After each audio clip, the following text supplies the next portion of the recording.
라타로 TV에서는 비전적 천수를 기본서로 해서 3,360개가 넘는 사주 영상을 유튜브에 올리고 있습니다. 제대로 사주를 배우고 싶은 분이라면 비전적 천수로 공부를 하시기 바랍니다. 비전적 천수는 다른 명리서와는 근본적으로 편집 방법이 다릅니다.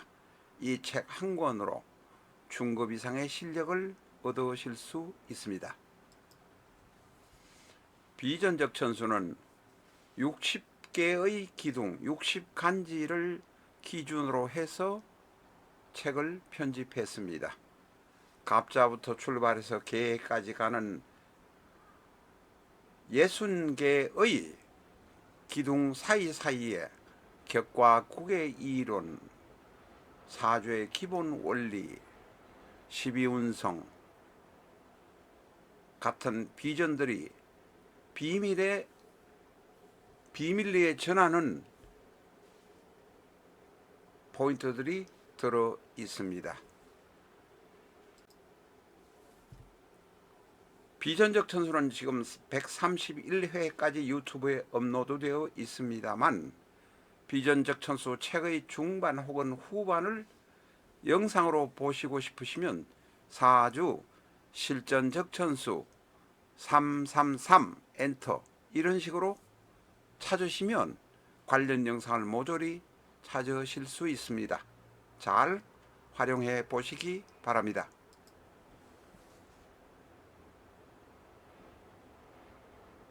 안녕하십니까, 라타로입니다. 이 시간에는 중국에서 가장 존경받고 있는 인물, 중화인민공화국이 수립 이래로 누구로부터나 존경을 받고 있는 인물 주은래의 명식을 가지고 왔습니다.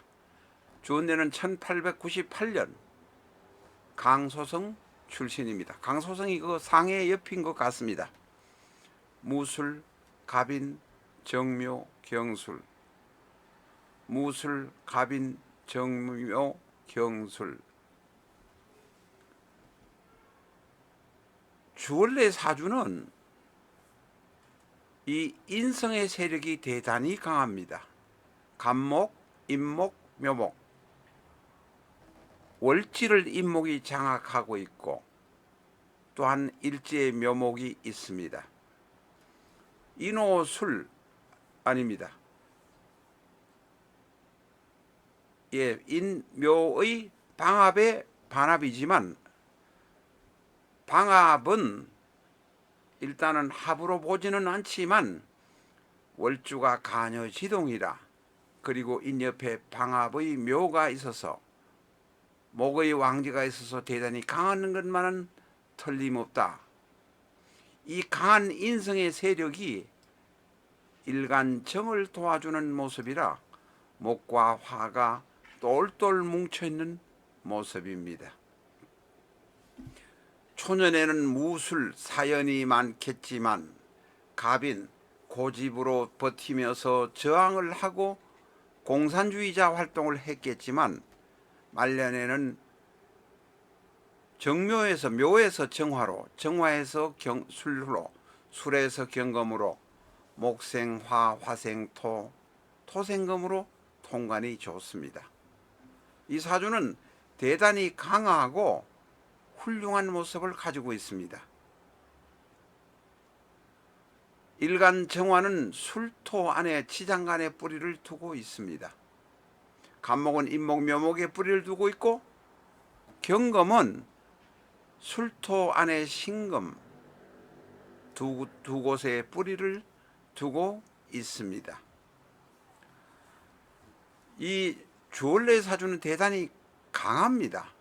인성의 도움을 받아서 인성이 좋고 일간이 정묘일주라 바로 천을귀인의 모습을 하고 있으니 대단히 튼튼하다 말할 수 있습니다.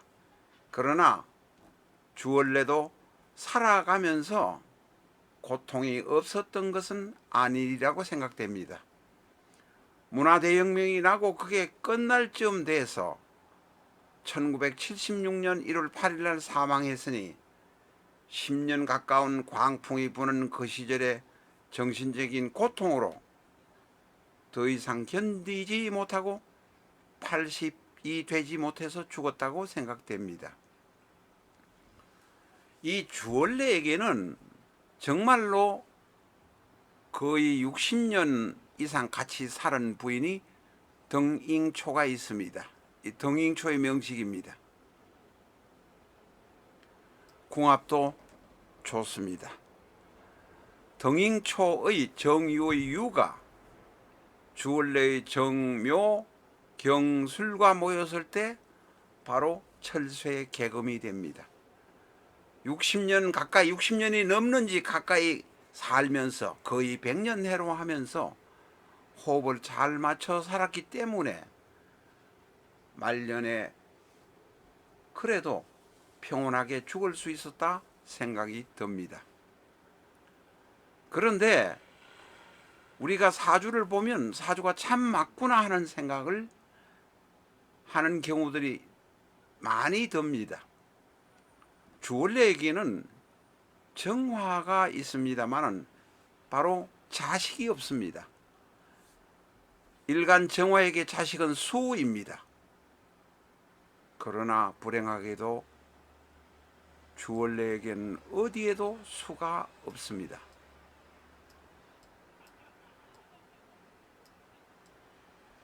무관사주입니다. 주얼레에게는 술토 안에 들어있는 임묘된 수도 없습니다. 결국은 무관이기 때문에 자식이 없다라는 것을 우리는 알 수 있습니다. 그렇다고 주얼레의 안에 있던 덩잉초가 자식을 전혀 놓지 못했던 것은 아닙니다. 첫 번째는 첫 자식은 임신을 했는데 공산주의 활동으로 너무 바빠서 폐가 될까봐, 남편에게 폐가 될까봐 임신 중절 수술을 했다고 합니다. 그것을 주원내가 알고 화를 내서 다시 임신을 해서 둘째 아이를 낳았는데 둘째 아이는 태어나자마자 죽었습니다. 결국은 주얼레에게는 자식이 없는 모습이 됩니다. 덩잉초의 경우는 덩잉초는 우리는 우리말로 덩경초라고 많이 알려져 있습니다.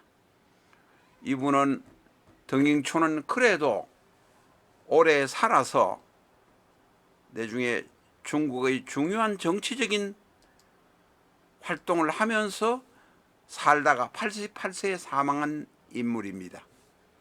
덩잉초의 사주에서는 그러면 자식이 없느냐 한번 보도록 하겠습니다. 물론 덩잉초는 시주는 알지 못합니다.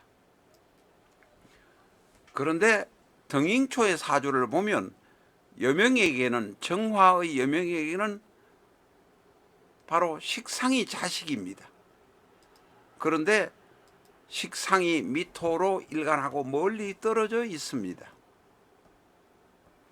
게다가 미토 안에는 식상인 기토가 임묘되어 있습니다. 이 미토 안에 기토가 임묘되어 있습니다. 다시 말해서 인연이 먼 인연의 자식은 있었지만 자식이 성장하거나 제대로 크는 것을 보지 못했다. 덩잉초의 경우는 미토인 식상, 여자 명식에서는 자식이 식상입니다. 안에 들어있는 기토가 나에게 자식으로 도움이 되지 못했다. 이렇게 보여집니다. 또한 사주가 그렇게 되어 있습니다. 그래서 이 주얼레 덩잉초 부부는 6명인가 7명의 양자를 입양해서 자식들을 키웠고 그 중에는 중국 공산당의 간부가 된 사람도 여럿 있습니다. 이붕이라고 하는 리펑이라고 하는 총리가 된 사람도 주얼레가 덩잉초와 같이 양자로 키웠던 자식들입니다. 카드로 보는 21세기 주역점을 사랑해 주시는 여러분에게 깊은 감사를 드립니다. 카드로 주역점 보는 것은 간단합니다.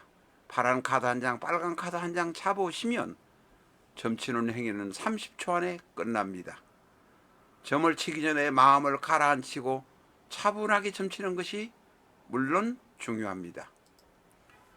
파란 카드와 빨간 카드가 가리키는 번호를 찾아가면 해당 페이지의 좌측 하단에 있는 길흉만 보시면 됩니다.